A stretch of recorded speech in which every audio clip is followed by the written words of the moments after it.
Jaden is back at it here to give everyone another UFC post-fight thoughts video. Just going to be giving my thoughts on the fights that I actually saw tonight. I wasn't able to watch the prelims as I was busy recording my predictions for the main card. Some of my predictions for the main card. For some reason, I left Kevin Holland versus Darren Stewart off there and Mackenzie Dern versus Rana Marcos. I just didn't leave a prediction for those. I would have picked Holland and Dern to win. But hey, I didn't. So anyway, just going to be giving my thoughts on the fights that I watched and let you know my opinions of them. So starting off, Kevin Holland versus Darren Stewart. That was a fun fight. Kevin Holland is actually quite impressive as a fighter.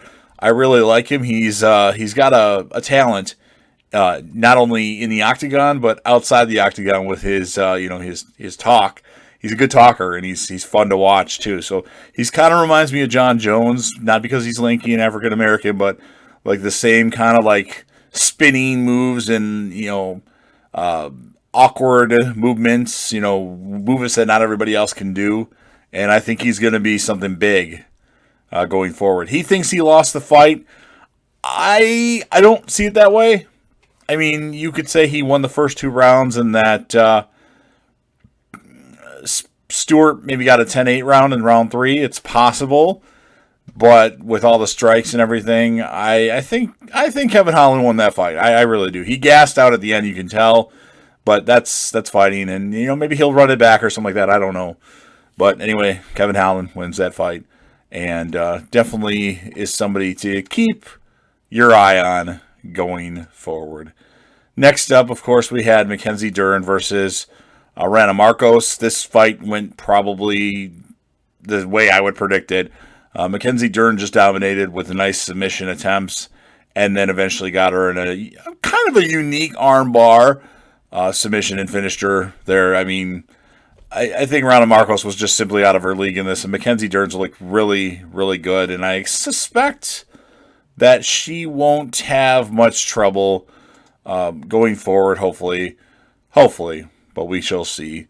And then we had in the UFC's, I should say, we had the UFC's new phenom, Khamzat Chimaev versus Gerald Merchant. And, Khamzat didn't need much time. He tried a kick as he walked him down to the cage and then went for just a straight right in the side of the jaw.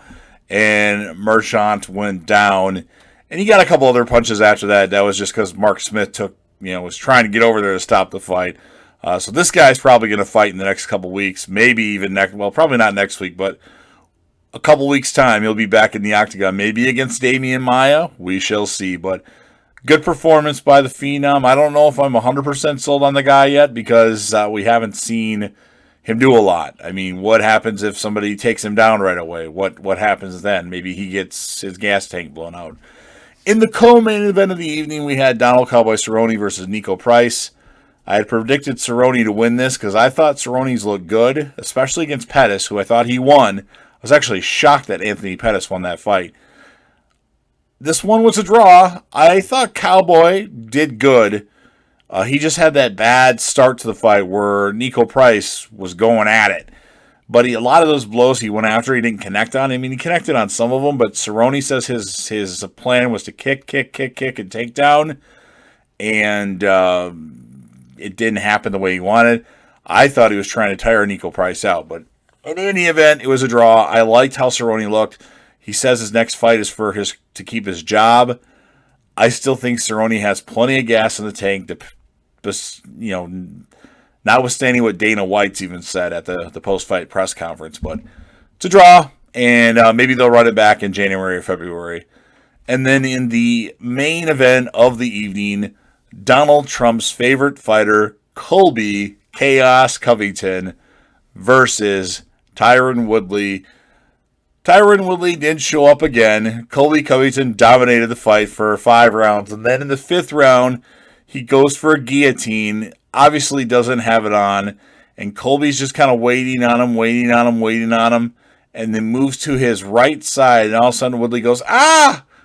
It didn't look like any injury to his rib, but Woodley was in serious pain after that. But It goes as a TKO for Colby Covington, and I personally think he deserves a shot at Kamaru Usman over Gilbert Burns.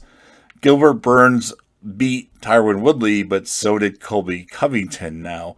But we shall see. He wants Street Jesus, Jorge Masvidal next, and that would be a fun fight. You cannot bet against Colby Covington. I know he has this annoying gimmick. I know he's very controversial, but the guy gets it done in the octagon.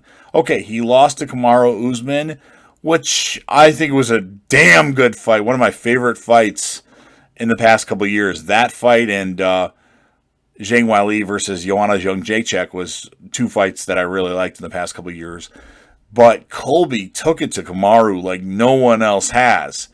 And, he dominated Woodley, which it seems like Woodley doesn't show up to any fight now. I would love to see Colby versus Kamaru next. But, let him have Gilbert Burns. Let Colby fight, Jorge Masvidal next. Or maybe even a Nick Diaz if Nick Diaz wants to return to the octagon. But Colby wins by TKO. And he looked pretty impressive with his new Colby Covington training camp or training team or whatever it was. And then when he was getting interviewed by Megan O'Leary, he was getting interviewed by John Anik.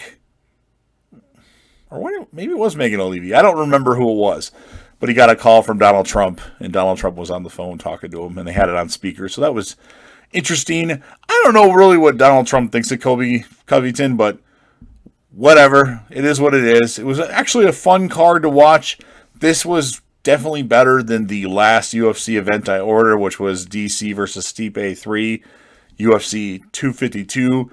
I actually had a lot of fun watching this. So, hope you guys all enjoyed it. Leave your comments. Smash that like button. Share the video with anybody that you want to. And last but certainly not least, don't forget to hit that sub button. Subscribe to the channel. Join the team. Show your support. And be a part of something special. And keep watching UFC. And JDev will return.